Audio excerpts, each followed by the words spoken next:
Let's quickly touch on the logistics and the actual financials of producing or creating something like this here, right?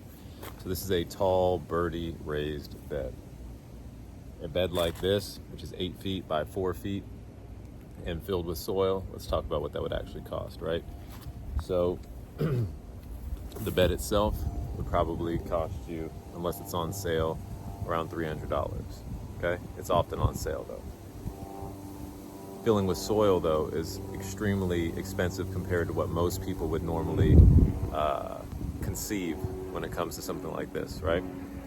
If you want to fill it properly, what I recommend is getting a cheaper, that plane bro, is getting a cheaper raised bed mix that's bulk and doing that as the majority of it, and then just doing the top layer, this nice quality potting mix here from Happy Frog.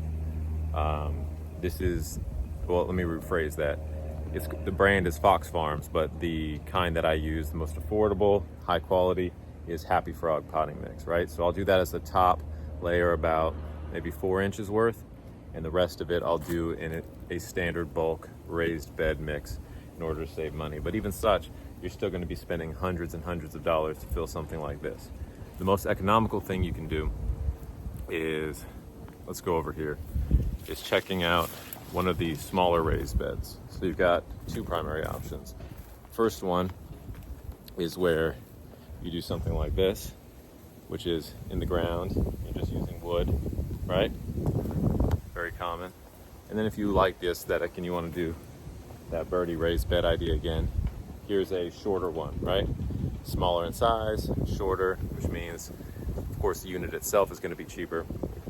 The raised bed itself is going to be cheaper, but also the soil to fill it is going to be cheaper. This is another one of the tall ones over here. They're beautiful. These right here are phenomenal if you don't have a lot of space to grow in, right? These are green stock garden towers, and they are the best. Point blank, period. Not sponsored yet, hopefully.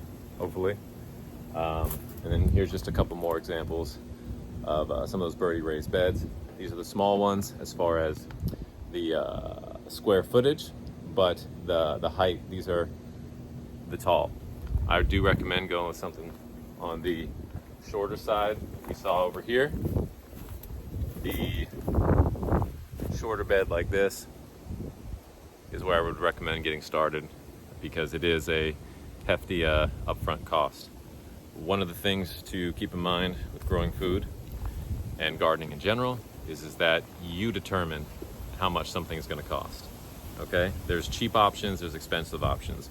Why in the world would you get an expensive option?